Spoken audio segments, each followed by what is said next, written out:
Alright guys, welcome back to the channel. For today's video, we are going to be debunking some myths about qualified immunity, and we're going to be doing that with a little bit of help from a guy named Lackluster. If you don't know who Lackluster is, he is an anti-police grifter out on the internet that makes a living by demonizing police, making it sound like police are this rogue organization, the biggest gang in the country that are literally getting away with murder. Basically, if it weren't for the police, our society would be a much better place. He does this by misrepresenting the facts and misleading people in a lot of cases when it comes to information about the police procedures, and actually laws regarding the police. The reason that we're picking on Lackluster today is because he actually left a comment on one of my most recent videos where I mentioned qualified immunity and kind of challenged me to go ahead and defend qualified immunity through the lens of a couple of court cases.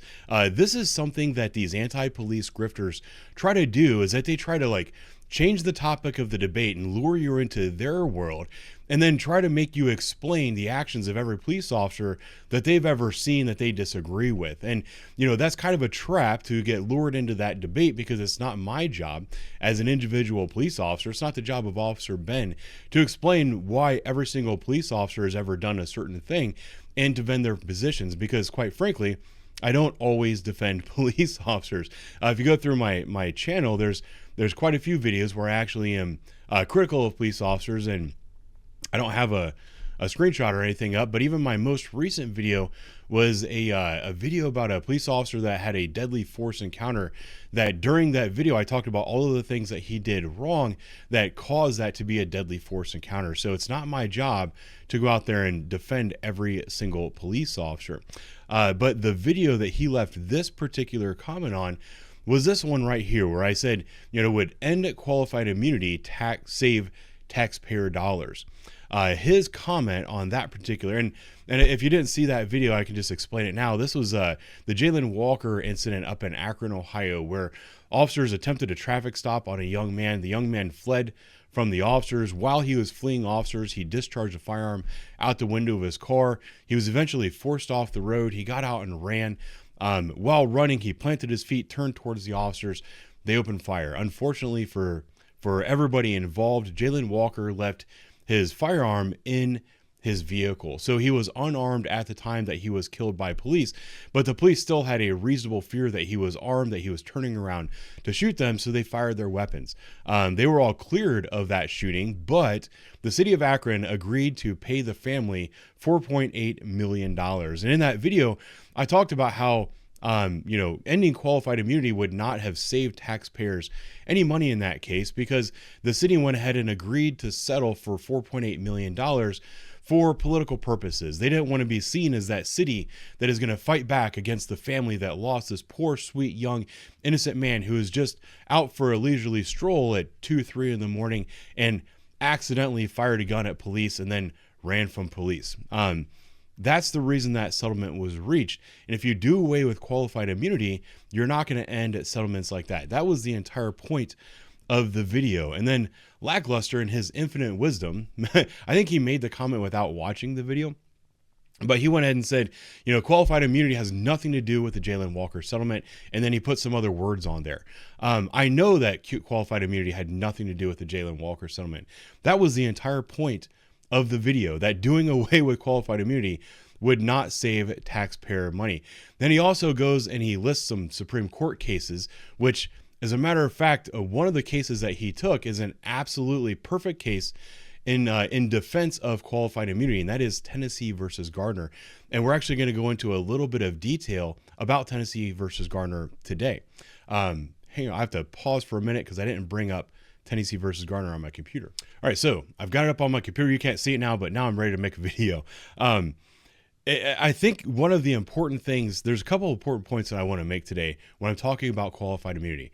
The first thing that I want to drill into everybody's head is that qualified immunity protects officers, and it protects cities, states, government entities from these lawsuits that have no standing or should not go through. It's basically a way to expedite a lawsuit that stands no chance in court in order to save the exorbitant law fees or legal fees that can be accrued during cases of this nature. And I don't think most people realize that when someone applies, or I guess they submit a motion for summary judgment based on qualified immunity, most frequently that's actually the government agency. So that's actually the city, the state, or whoever it is that's saying, look, we should not be held liable for this because there's a perfect string of case law that shows that the officers or the individuals did exactly what they were supposed to do. If we're expected to go to trial and pay all the legal fees and all that, this is going to be a complete waste of money and a complete waste of the court's time. So they submit some documents, the judge will look at it, say, you know what, you're right, I'm going to go ahead and issue a summary judgment based on qualified immunity because of the things that we're going to talk about here in this video. It's completely untrue. The idea that if you end qualified immunity, the officer is going to be on the hook for all of that money. The biggest reason for that is because officers don't have a lot of money. The cities that employ those officers do have a lot of money. So usually the officer is named in the lawsuit, but it's the city that ends up actually paying the fines and fees when an officer is not granted qualified immunity. In order to have a real conversation about qualified immunity, a real conversation about qualified immunity, I think we need to at least know what the definition of qualified immunity is. That's what I've got up here. It's a type of legal immunity that protects a government official from lawsuits alleging that that official violated the plaintiff's rights, allowing suits only where officials violated a clearly established statutory or constitutional right.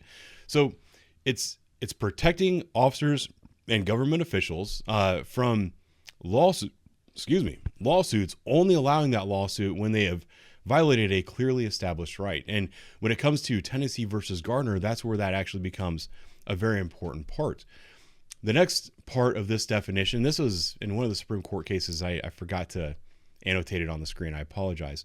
But qualified immunity is a balancing test, or it balances two important interests: the needs to hold public officials accountable when they exercise power irresponsibly, and the need to shield officials from harassment, distraction, and liability when they perform their duties reasonably. So if an officer or a public official is being unreasonable and irresponsible and violates someone's rights that are clearly established, that person does not get qualified immunity. If an officer acts reasonably and does not violate someone's rights, and the attorneys for the defendant, either the city or the officer, can prove that in court, they might be granted a summary judgment, saving everybody a lot of time and money on a case that was never going to go anywhere in the first place. That is what qualified immunity is. Now, people often think that qualified immunity just gives officers or government actors the ability to violate people's rights without any repercussions, and that is actually not true. I went ahead and pulled up a couple of cases here just to kind of show you that police officers don't always get qualified immunity. This particular one, I just brought it up because it's for the picture, and this is a very recent case. This is September 5th, 2024, where San Jose police were denied qualified immunity in an excessive force lawsuit. I'm not going to go through all the details of that one, but this one I found to be a little least more interesting, so I do want to talk about it for a second. This is a deputy that failed to allow time for a suspect to comply. Deputy's failure to allow suspect, basically he didn't get qualified immunity because he didn't give a suspect opportunity to comply. This is an interesting case because this is one where the court said you acted unreasonably and irresponsibly.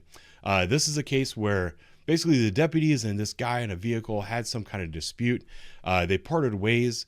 A deputy started driving down the road. The guy followed that deputy. Another deputy got behind that guy. They then pulled him over. When they pulled over, they got up to the driver's window. He was filming because that's the kind of guy that he is. And, they all started arguing with each other. The police officer then issued a bunch of commands that did not give the guy the opportunity to comply with the demands. It's like, get your hands on the steering wheel. Show me your driver's license. Do it now. Do this, do that, get out of the car. When the officer said, get out of the car, the guy was like, hey, I'm still trying to get my driver's license for you. That's when the officer opened the door, ripped the guy out of the car, then ended up tasing the guy. The court said, you know what? That was unreasonable. That was irresponsible. You are not entitled to qualified immunity. Therefore, this case will go forward. That's the kind of thing that people forget when they talk about what qualified immunity is and what qualified immunity is not. Now, when it gets to the case of Tennessee versus Gardner, I say that this is actually a perfect example of a case that stands as an example of why qualified immunity is necessary. And I want to get back to Lackluster's comment here, just to remind everybody. It said, however, I'd like to hear your defense of qualified immunity in Jessup versus Fresno, Corbett versus Victor, or the crowd favorite Tennessee versus Gardner. Well, thank you for the offer. We're going to go with the crowd favorite Tennessee versus Gardner. Now, what is qualified immunity? I sound like a broken record, and I apologize for that, but it's very important when it comes to this case. Qualified immunity protects an officer or a government entity when they do not. Let's see. I'll go to the definition because I don't want to say this wrong. Right here. Shields the need to shield officials from harassment, distraction. Oh, I'm going to go to the first definition. First page. Right here. A type of legal immunity that protects a government official from lawsuits alleging the official violated the plaintiff's rights, only allowing suits where a official has clearly violated an established or statutory right. That established or statutory right is the main factor in Tennessee versus Gardner. And it's also kind of funny because I went all the way back to the original hearing on this case, and it's also not a qualified immunity case. The summary judgment was not granted due to qualified immunity. There was a 3-day bench trial that was held in this particular case, and the judge ruled in favor of Tennessee. But we'll get to all those details in a minute. So it's kind of further hilarious that Lackluster would choose this case, because the very first part of his comment was qualified immunity has nothing to do with the Jalen Walker settlement. Well, and then he brings up Tennessee versus Gardner. I'm sorry, but qualified immunity has nothing to do with Tennessee versus Gardner, but I'll go ahead and use it as an example of why it is necessary. So what happened to Tennessee versus Gardner? I don't remember the exact date, but this was actually decided in 1985. It was an incident that occurred in 1974. And I believe it was a big city in Tennessee. It's the same one where those 5 cops beat that other guy to death last year. It starts with an M, and I'm sorry, it's not on my brain right now. Maybe it's right down here. Memphis, Tennessee. So Memphis, Tennessee, 1974. Yeah, it's even right here. October 3rd. 1974 in Memphis, Tennessee, 10:30 at night. Officers were dispatched on a call about a burglary in progress. They arrived on scene. The neighbor says, hey, my neighbor's house is being broken into. I think there's a guy right there. They observe a 15-year-old male black named something Gardner. I don't remember his first name. He goes running from the house. Officers give chase. They corner the kid in the backyard, and they point their guns at him and say, hey, stop, freeze, you're under arrest. The kid then stands up, goes to jump over the fence. The officer, in order to prevent the escape of a fleeing felon, fires his weapon, strikes the kid in the back of the head, and Mr. Gardner died on the ground that night. Well, he was transported to the hospital and later pronounced dead. Now, the officers were cleared in the shooting, and then Gardner's dad went and filed a civil rights lawsuit. The lower court actually dismissed the suit. He appealed to the state Supreme Court, or the not state Supreme Court, the Court of Appeals. The Court of Appeals actually overturned the dismissal. Then the state of Tennessee took that all the way to the Supreme Court. The reason why the state of Tennessee took this to the Supreme Court, because at the time of the use of force, there was actually a law on the books that told officers and instructed officers that in order to prevent the escape of a fleeing felon, you could use deadly force. Deadly force was authorized to prevent the escape of a fleeing felon. The justification for that at the time was that if somebody just committed a felony like burglary, they're a danger to the public. If they're committing those crimes or breaking into homes at night when people are likely to be in bed asleep, then they're committing home invasions. That's a dangerous person. If they escape, they might do that to somebody else, putting the public further at risk. So we believe that shooting somebody who is trying to flee and avoid arrest in that circumstance, that is something that requires deadly force. So you have to remember too that It was a law on the books in Tennessee. When the officers went through the academy, they were trained on this. They were trained, hey, what do you do if you have a burglary suspect that's trying to run and you're not going to catch him and you think he's going to get away? They were trained, you shoot that guy. Even if you shoot him in the back, even if he doesn't have any weapons, they're trained to go ahead and shoot that person. It's literally a law on the books. If you go to Justia's webpage and you actually listen to the oral arguments and you read the opinion and the dissenting opinion, another thing that's interesting about this particular case, there's 3 Supreme Court justices that disagreed with the finding of the court, one of them being Sandra Day O'Connor. Sandra Day O'Connor said, hey, this law is constitutional. This is what the majority of people in our country believe. And as a matter of fact, the majority of states in the country have a law very similar to this. Unfortunately, unfortunately for the officers in this case and for the state of Tennessee, but fortunately for probably the betterment of the country as a whole, the Supreme Court saw better. And the Supreme Court said, no, you can't just shoot someone in the back because they're a fleeing felon. You have to be able to justify that use of force by their actions. You have to be able to say, look, they just committed a violent felony. They had a firearm in their hand. We were afraid that if they were to run free, they might shoot someone and steal their car. These are justifications for using deadly force on a fleeing suspect. Just the sheer act of fleeing alone does not give an officer the authority to use deadly force. So up until Tennessee versus Gardner, it was not believed that as a felon you had the right to flee. As a criminal, you didn't have the right to flee an active felony offense. It was also the belief of the legislator, of the governor of that state, and probably the Supreme Court of that state, because that law had been upheld.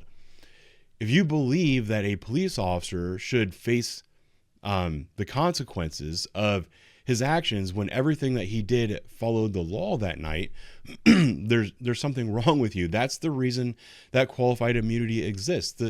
The biggest reason qualified immunity exists is because if it wasn't a clearly established law, then the officer is not responsible for understanding that he did the wrong thing. The officers in Tennessee versus Gardner did the right thing based on their training, experience, and the law at the time. The fact that law was later overturned doesn't mean you get to go back and said, well, now what they did was bad or illegal. The other thing that Tennessee versus Gardner did is it actually established a precedent going forward in every single state in the country that had a law that allowed you to shoot a fleeing felon. That law was then deemed unconstitutional and taken off the books. The other thing that police officers across the country were told, hey, you can't just shoot a fleeing felon. If you're going to shoot a fleeing felon, you must be able to articulate a reason why that person posed a danger to the public and why you needed to stop them, why it was so important that you stop them now rather than to let them go and perhaps catch them later.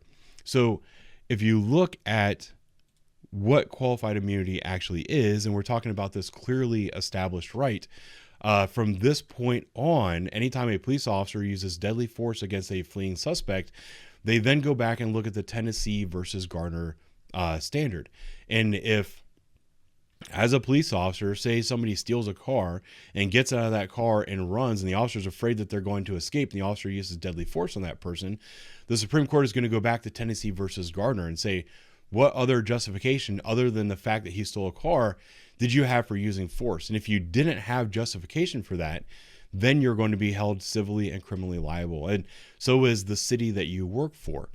If this person had just committed an armed robbery, they stole that car at gunpoint, and they get out of the car, and the officer still believes that they have a firearm and that they're fleeing, or the officer sees a firearm and that person is fleeing, then an officer can justify, look, this guy just committed an armed robbery. He's running from the police. He still has a firearm. He's clearly a danger to the public. I had to use deadly force. In the second case, that's one that the city and the attorneys for the officer and everybody would apply to the court and say, listen, we're going to ask for summary judgment. This is a very clear case where the officer did not violate anybody's established rights. The officer acted reasonably and responsibly. In the first case, where it's just a car theft suspect, and it's a 14-year-old kid that stole a car overnight. He hotwired a Kia. He's out driving around. Officer gets in behind him, hits his lights and sirens. The kid gets out of the car and runs. The officer goes and shoots that kid, they're going to apply the standard of Tennessee versus Garner, and that officer is not going to be granted qualified immunity because he did violate someone's clearly established right. That right was clearly established based on Tennessee versus Garner. So when it comes to stuff like this, oops, I keep bringing up the wrong. I want to thank Lackluster. And his ignorance of case law and ignorance of how things actually work for allowing me the opportunity to highlight the importance of Tennessee versus Gardner and its place with qualified immunity. You actually did an excellent job of helping me prove my point. So thank you, Lackluster, for the comment. Please continue to engage on my channel. As you know, channel engagement helps me bring in more views, and it gives me more opportunities to combat the false information that you're putting out there that you're using to make money. So I think that's all I had to say today. Thank you for watching. I'll talk to you guys later.